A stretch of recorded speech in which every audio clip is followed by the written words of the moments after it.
Pues también te tocó a la mera hora, ¿no? Sí, tarde, ¿no? Como a las... Me puse una chamarrita impermeable. ¿Qué para, no? Pero mojé todos los pies. Sí. Sí, me levanté con ardor de garganta y no tenía ardor de garganta.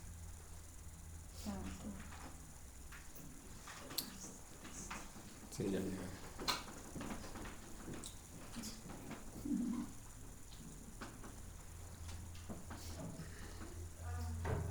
Yo pensé que se habían ido de vacaciones. Ya sabe a descansar al cielo. Eso. También cuando a mí me decían, no, ya vete a descansar. No, descansar al panteón. ¿Ah? Ellos están andando en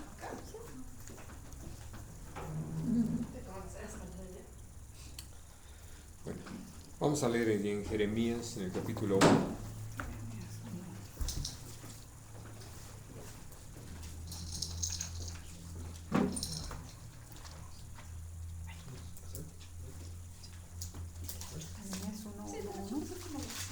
Sí.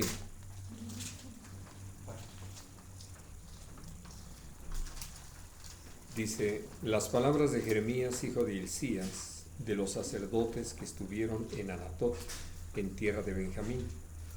Palabra de Dios que le vino en los días de Josías, hijo de Amón, rey de Judá, en el año 13º de su reinado.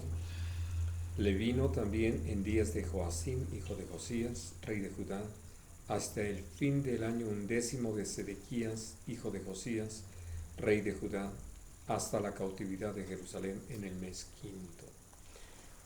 Lo que vamos a hablar hoy pues es evidente de Jeremías, pero dentro de las cosas que podemos considerar, él empieza a profetizar ya en el año 13º de Josías. En ese momento Josías el rey tenía 21 años, porque él empezó a reinar cuando tenía 8 años.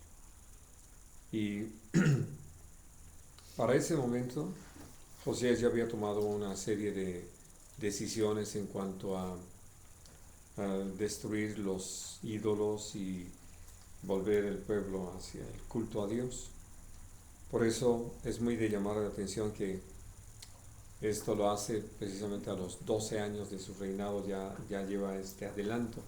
Y en el 13º es cuando Dios llama a Jeremías que empiece a profetizar. Profetiza pues durante los siguientes 18 años de Josías, que Dios le da una serie de palabras con respecto a lo que iba a suceder con Judá y Jerusalén a causa de el pecado principalmente de Manasés, lo que había hecho el rey Manasés en el tiempo de su gobierno. Como esto pues ya simplemente aceleró el juicio de Dios contra Judá y Jerusalén.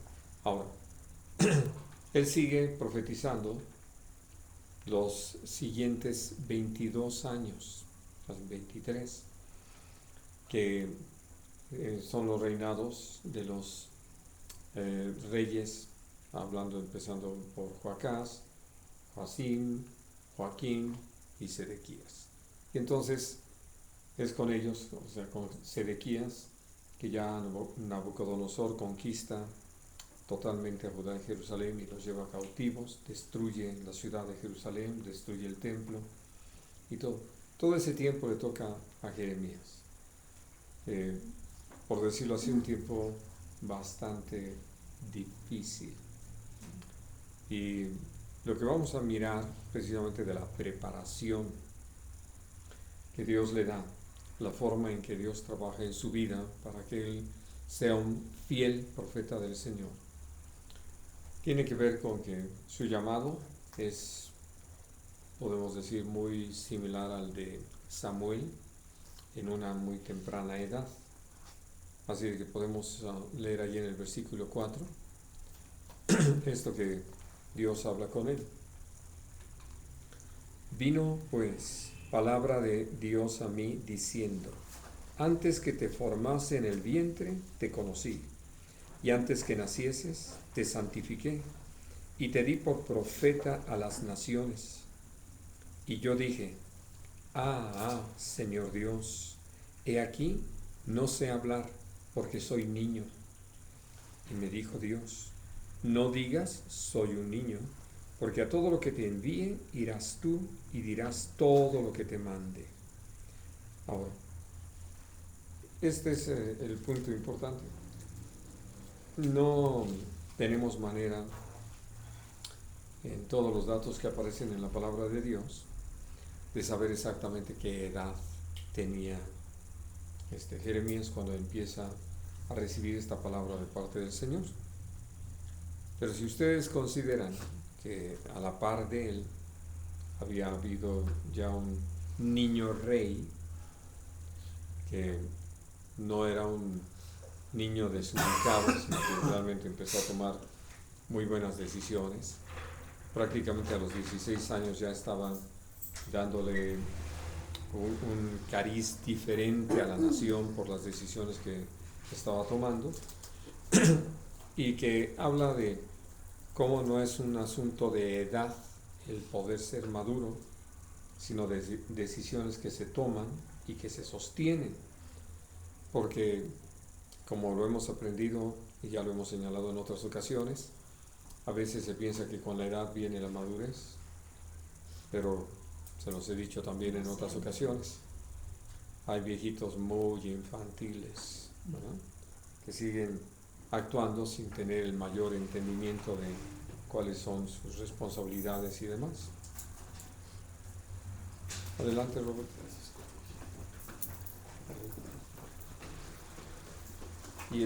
Y entonces, por eso cuando hablamos acerca de aún de Jeremías, pues también nos damos cuenta de cómo es que Dios pudo haberlo llamado siendo así un adolescente, un joven adolescente, y empezar a darle palabra, porque esto no tiene que ver con la edad, insisto, sino con las decisiones que se tienen.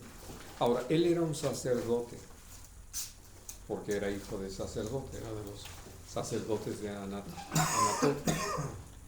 Los descendientes o habitantes de Anatot estaban relacionados con Elí, el padre de Ofni y Fines, con Abiatar, el que estuvo como sumo sacerdote junto con Sadoc en el tiempo de David, pero que Salomón lo mandó de regreso a su casa cumpliendo la palabra de juicio de Dios sobre Elí y su descendencia. Pero no necesariamente todos eran descendientes de Elí. Evidentemente allí vivían, era una de las ciudades levíticas, es decir, de las asignadas a los levitas y sacerdotes. Y entonces, al hablar acerca de que Jeremías pues es de la gente de ese lugar,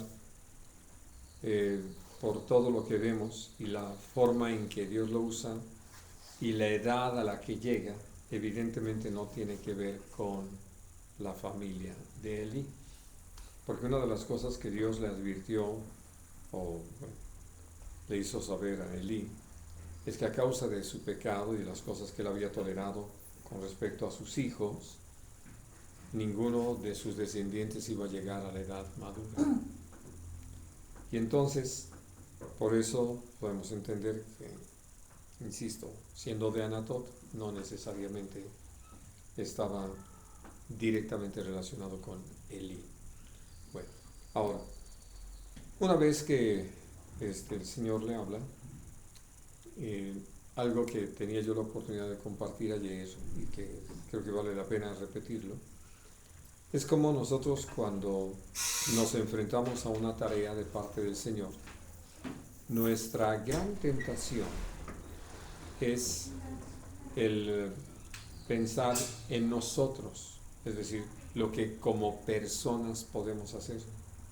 Y entonces limitamos todo a nuestra capacidad, o a nuestros recursos, o a nuestros conocimientos, o a nuestras fuerzas, lo cual pues para nada responde a lo que realmente Dios va a hacer, porque Dios no está apoyándose en nosotros.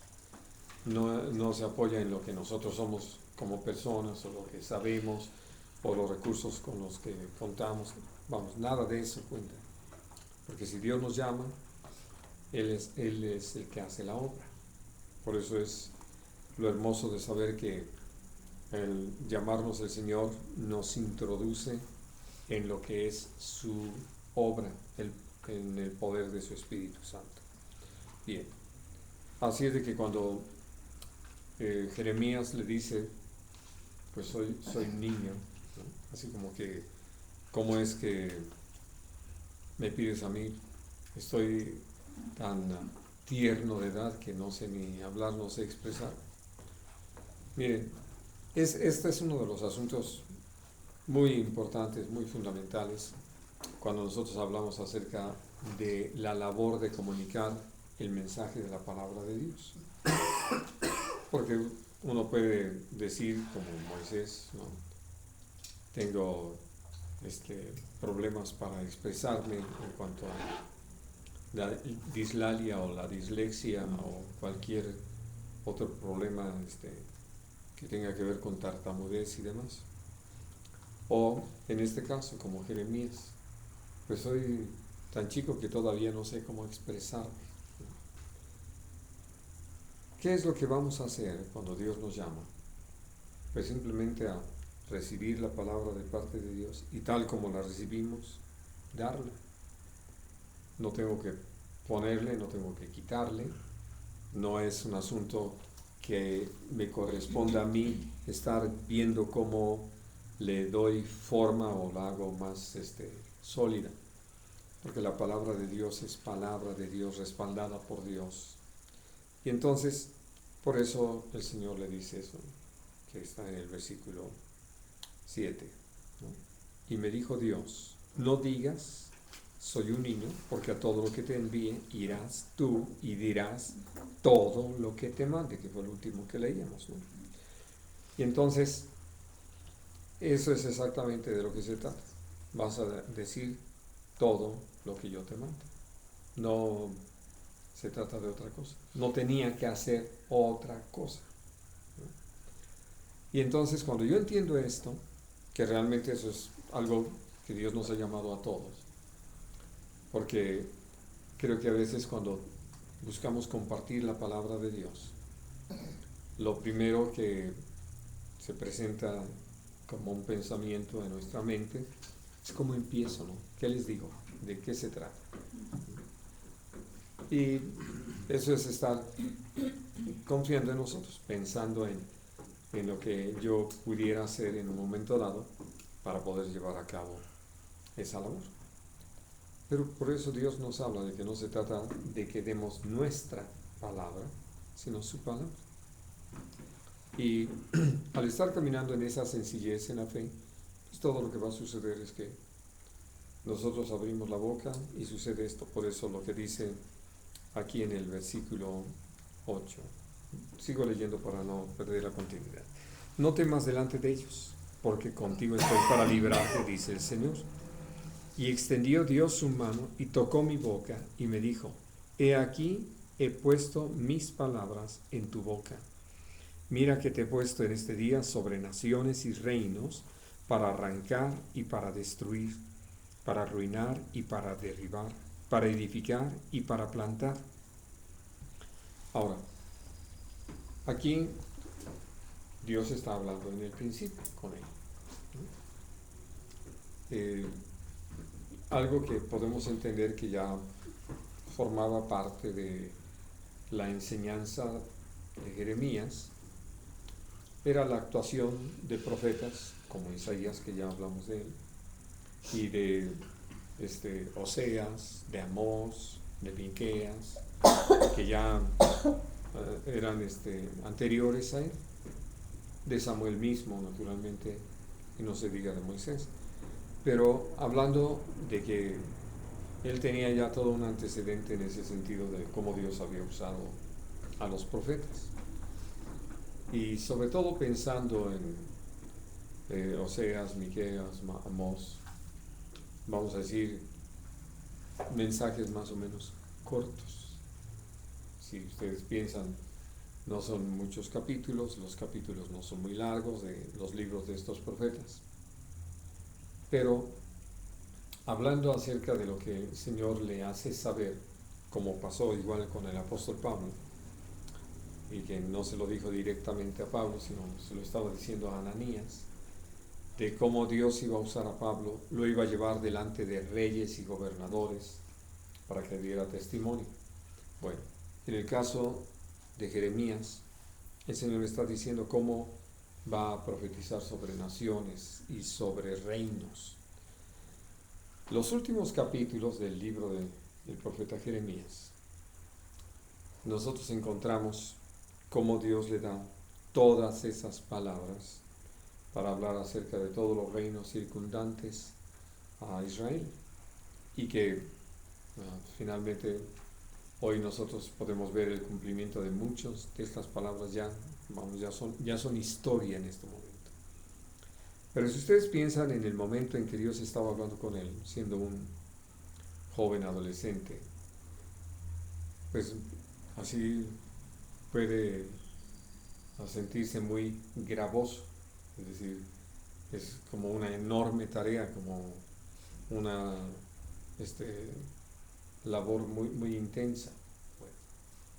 Por eso el Señor, al hablarle, le hace saber todas las cosas que va a implicar el que Él sea fiel, y que lo que va a traer como consecuencia de el que Él entregue ese mensaje, en qué se va a traducir.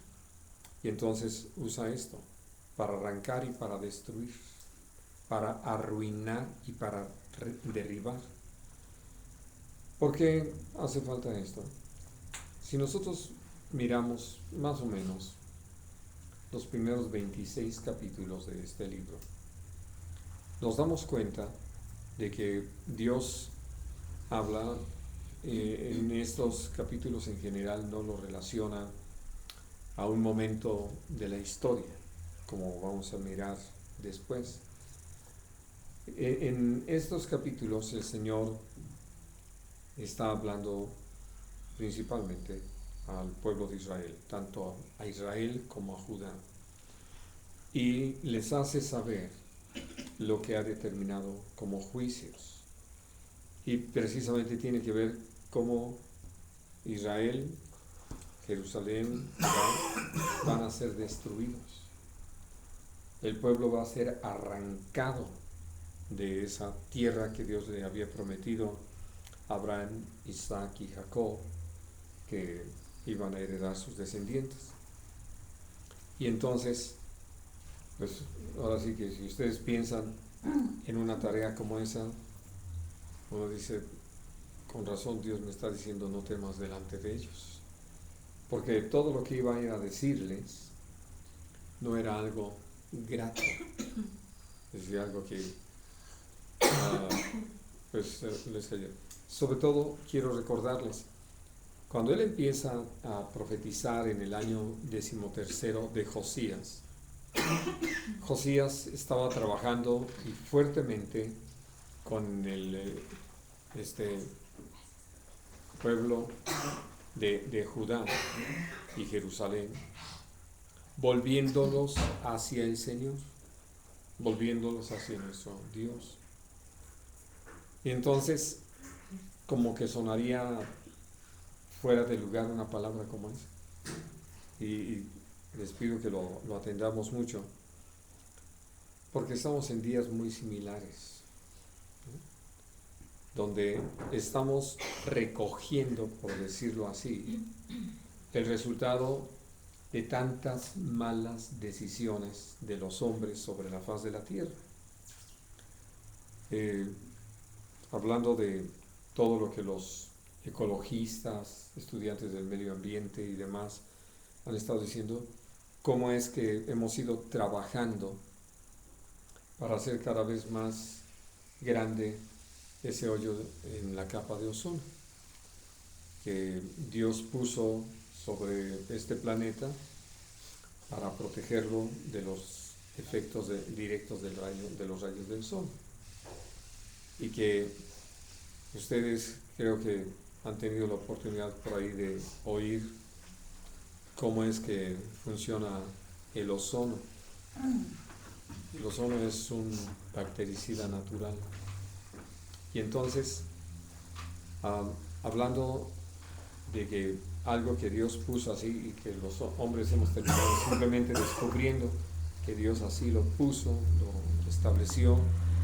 Si ustedes quieren, es una capa muy delgada dentro de lo que es nuestra atmósfera, pero que tiene una función maravillosa, ¿no? En cuanto a poder estar nosotros disfrutando de toda la creación, del sol mismo, pero debido a nuestro pecado, a nuestra codicia, vamos, cosas con las que se han estado trabajando. Yo no sé si ustedes recuerdan que ya hace algún tiempo atrás les preguntaba que qué es lo que provoca el hoyo de ozono, qué es lo que provocó este hoyo de ozono. Y pues muchos van a decir el que estemos quemando tantos combustibles fósiles, ¿no? Produciendo tanto dióxido de carbono. Pero la verdad es que lo que provocó ese hoyo en la capa de ozono es la codicia del hombre.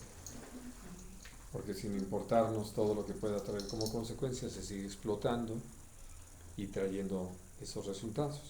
Bueno, entonces, les digo esto, por eso, equiparando las situaciones. Y nosotros podemos, como Josías en su momento, tomar la decisión de buscar a Dios. Porque precisamente en el año 10º de su reinado, es cuando él manda restaurar el templo. Es cuando él ordena al sumo sacerdote Hilcías y a los demás de su corte que empiecen a trabajar para restaurar el templo que estaba abandonado, descuidado, primero por Manasés, después por Amón. Y hablamos de un periodo de 59 años de abandono. Así de que ya ustedes se pueden imaginar en qué condición debe haberse encontrado el edificio. Bueno, y empiezan a trabajar. Y cuando están ahí restaurando todo, limpiando todo, es cuando el sumo sacerdote Elías encuentra el libro de la ley. Y lo lee. Y cuando lo leen, se dan cuenta, ahora sí que como cuando alguien después de haber estado recorriendo caminos, se encuentra con el mapa, dice, hace mucho que nos salimos de la ruta que debíamos llevar. Y entonces lo llevan delante de Josías. Josías oye la lectura de la ley, y rasga sus vestidos y se humilla delante de Dios. Y les pide que vayan con Hulda, la profetisa, para que le pregunte a Dios qué dice Dios sobre la condición en la que se encontraban, qué palabra tenía Dios para con ellos.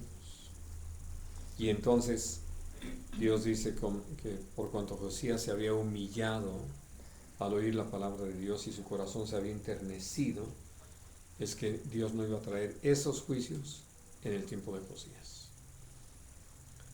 Y entonces, por eso les decía, y el siguiente año, o sea, están buscando a Dios, están haciendo las cosas bien, y el siguiente año empieza Jeremías a profetizar. Y empieza a profetizar juicios contra Judá y contra Jerusalén. Y entonces así como que de repente, ¿qué estamos haciendo mal? No es por lo que nosotros estemos haciendo mal. O sea, déjenme decirlo de otra manera. Aunque nosotros, los creyentes, nos pusiésemos a orar y ayunar en este tiempo, pidiéndole a Dios que restaurara la capa de ozono, no va a suceder. Por eso algo que ustedes seguramente han leído en la palabra y en Apocalipsis capítulo 16, el sol va a quemar a los hombres. Ya lo empieza a hacer, ¿no? Y empezamos a vivir esto.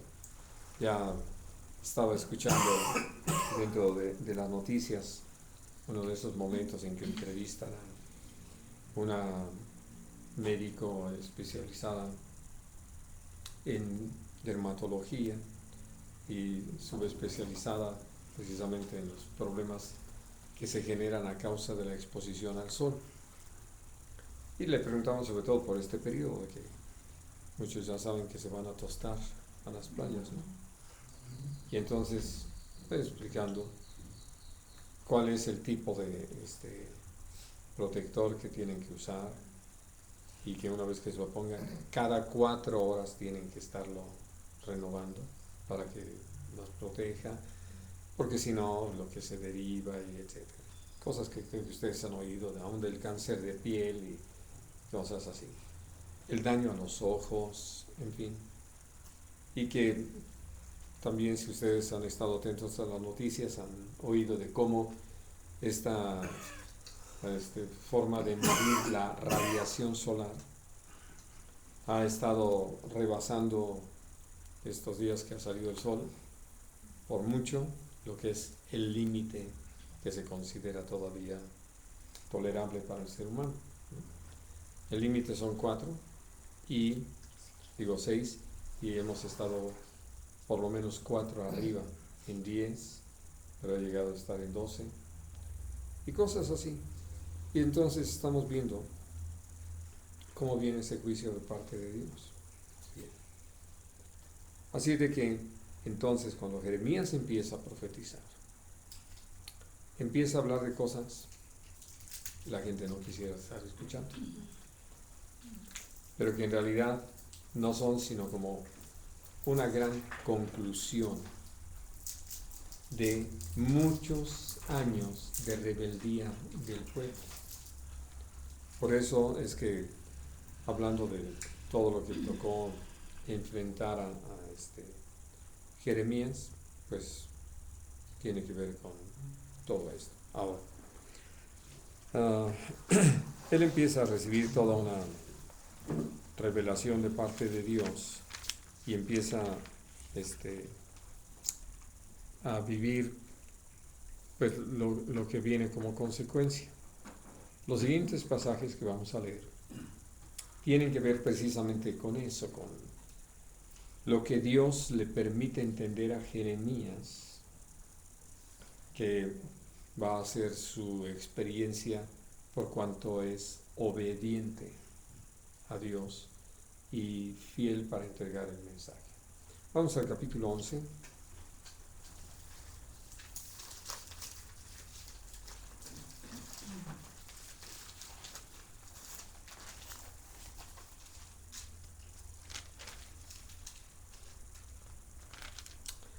Y dice el versículo 18. Y Dios me lo hizo saber y lo conocí. Entonces me hiciste ver tus obras. Yo era como cordero inocente que llevan a degollar, pues no entendía que maquinaban designios contra mí, diciendo: destruyamos el árbol con su fruto y cortémoslo de la tierra de los vivientes, para que no haya más memoria de su nombre.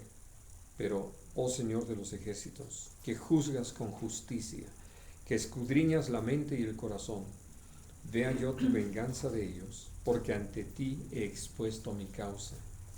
Por tanto, así ha dicho el Señor acerca de los varones de Anatot que buscan tu vida, diciendo: no profetices en nombre del Señor, para que no mueras a nuestras manos. Así pues, ha dicho Dios de los ejércitos: he aquí que yo los castigaré, los jóvenes morirán a espada, sus hijos y sus hijas morirán de hambre, y no quedará remanente de ellas, pues yo traeré mal sobre los varones de Anatot el año de su castigo. Y entonces, hablando acerca de esta situación, cómo es que ya empezando, tenía Jeremías que enfrentarse al hecho de, pues, que la gente ya lo estaba buscando eliminar, querían ya acabar con él. Sobre todo, quiero insistir, lo que les estaba diciendo en realidad no era nuevo. Era una forma, vamos a decir, muy del momento, actual para el momento, de la palabra de Dios, pero basada en cosas que Dios había advertido desde los días de Moisés y que había venido hablando a través de sus profetas, porque nosotros podemos leer estos que yo les mencioné, digo, en Isaías que hablábamos la semana pasada, está escrito, ya no se diga todo lo que a través de Oseas, de Miqueas, de Amós, Dios estuvo hablando de todo lo que venía contra el pueblo de Israel a causa de su pecado, de su desobediencia, de su idolatría y demás. Y entonces, por eso creo que es muy importante que nosotros podamos tener muy presente qué es lo que Dios pues nos va a llevar a vivir cuando nosotros con toda fidelidad entregamos el mensaje. Vamos a Jeremías 15.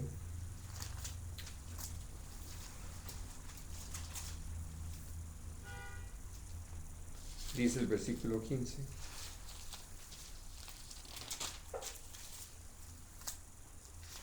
Tú lo sabes, oh Señor, acuérdate de mí y visítame y véngame de mis enemigos.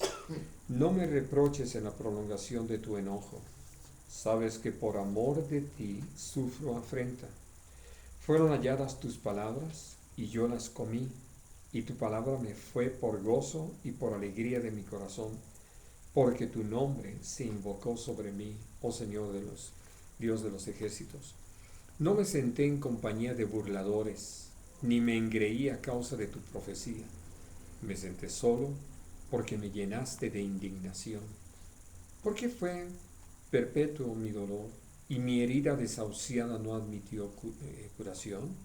¿Serás para mí como cosa ilusoria, como aguas que no son estables? Ahora, esto que leímos y lo que vamos a leer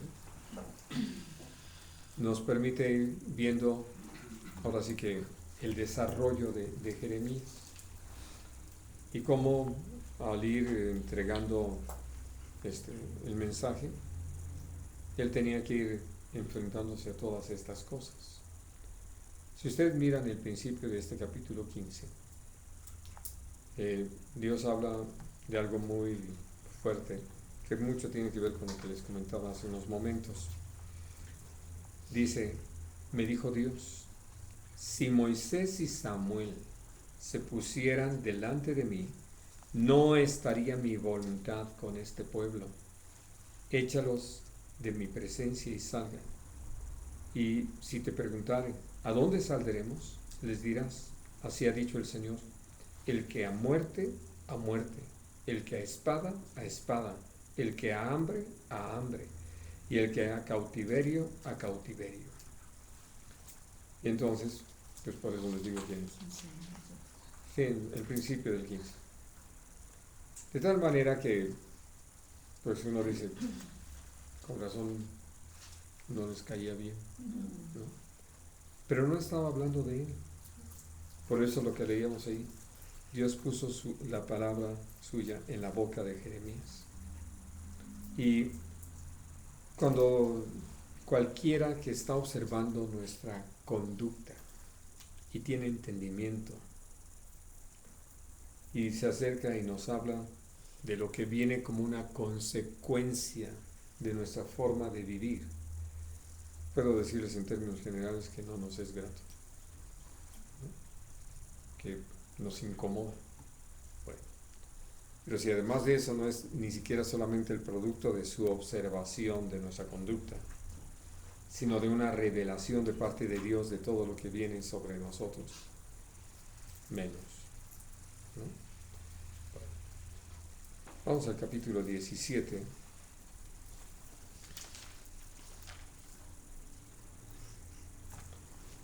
Al versículo 14.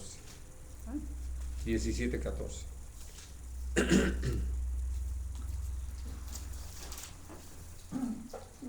Dice, Sáname, oh Señor, y seré sano. Sálvame y seré salvo, porque tú eres mi alabanza. He aquí que ellos me dicen, ¿dónde está la palabra del Señor? Que se cumpla ahora. Mas yo no he ido en pos de ti para incitarte a su castigo, ni desee día de calamidad.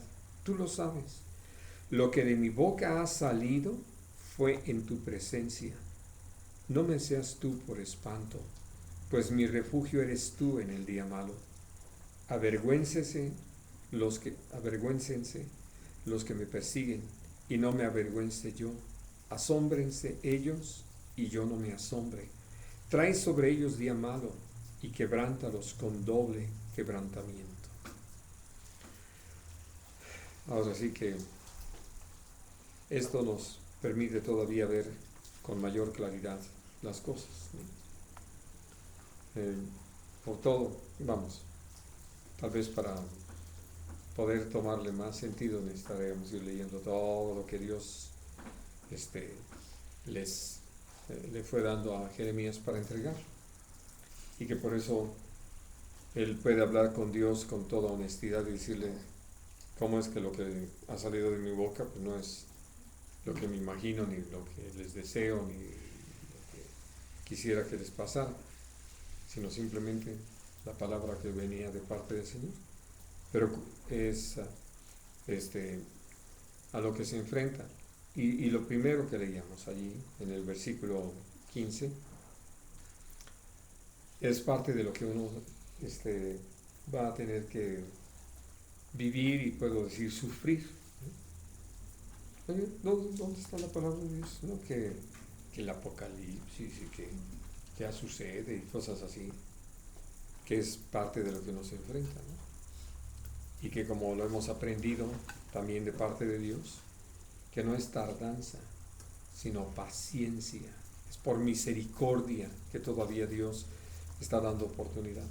Pero algunos dicen, no está, no es cierto, no pasa nada, ¿no? Siempre ha sido así. He tenido la oportunidad de ver un documental que, hablando acerca de todas estas condiciones en las que ya se encuentra el planeta, porque hacen una toma de Bolivia que representa lo que era hace 20 años, una zona de 50.000 kilómetros cuadrados de bosque, que en este momento ya no existe, ya es una ciudad. O sea, en 20 años empezaron a construir allí y tienen fábricas y todo, entonces se acabaron 50.000 kilómetros cuadrados de bosque, ¿no? Y dice, pues así, pero este planeta es muy fuerte, se recupera. Sí, solamente que no lo dejamos, ¿no?